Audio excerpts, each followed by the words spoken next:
Throughout Tenzen, I use this soft hand principle frequently. You may note that in the three forms of Shinseido, Shinzen, Tenshu and Tenzen, none of them have a closed fist position. The entirety of those three kata are done with open hands. There's a great deal of argument about the value of peaceful response, and a number of authorities would suggest that in doing so I'm putting myself at grave risk in an assault situation. In my own experience, the opposite has been the case. By responding in a gentle manner, I have managed to control most violence that has ever come my way. But I'm not stupid, and I know that there are cases where a peaceful response would be totally inappropriate and inadequate.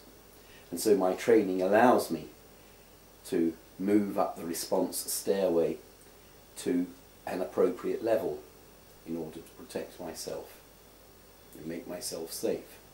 So it's not that I'm denying reactive responses, it's that I'm simply advocating the use of peaceful responses where at all possible.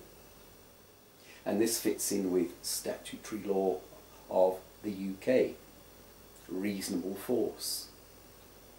Am I being reasonable if I don't think first of walking away, of peaceful response, before I use some reactive, striking or percussive technique or techniques?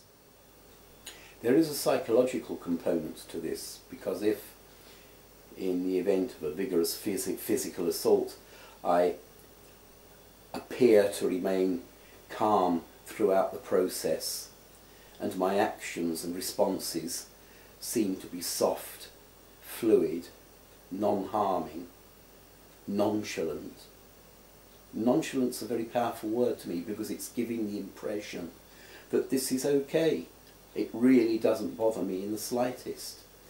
That's a very powerful knock to the psyche of an attacker, who after all expects, he's chosen us as a victim and expects to overcome that person. The assailant has chosen to attack a particular person because he sees that person as a victim, a soft touch if you like.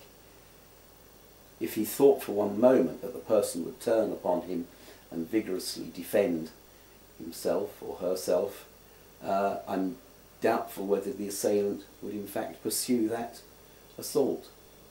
He'd almost certainly go and find somebody else. And so when the assailant is confronted with this nonchalant, it's okay approach, that's a serious knock to his mental state.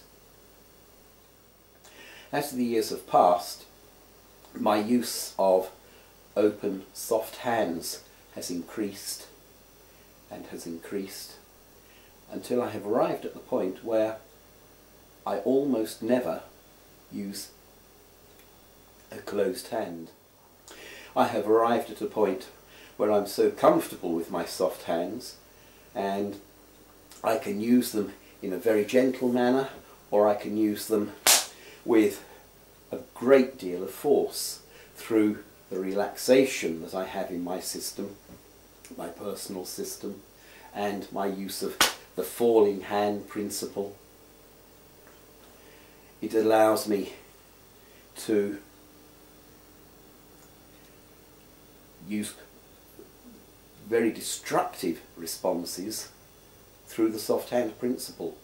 So it's like turning the whole thing on its head. My soft, caring, guiding hands become destructive tools. I like the sense that I can use my hands in that way and on a continuum between the two extremes, depending upon my need in the moment. And this of course is very much white crane This white crane principle allows me to use my soft hands as a kind of a whipping tool, allowing the fingertips, the back of the fingertips, to strike, intercepting, striking. It's a system which, for me, is the ultimate expression of where I want to be. And so my defence, whether it be on a low key, gentle level, or whether I take it to the top of the continuum and use very percussive, debilitating striking techniques, is all rooted in this relaxed, economical, fluid, apparently simple response system. The use of a quiet, relaxed demeanour and soft hand positions is a very powerful message to the attacker in the moment, because he should be thinking, why is this person apparently relaxed? What does he know that I don't? And this cuts across the whole art, because a person who deports him or herself in a relaxed, fluid manner looks competent, looks at ease, and as a result does not attract physical violence. It's almost as if the martial artist is giving off an aura, a protective aura that repels physical violence. Soft hands.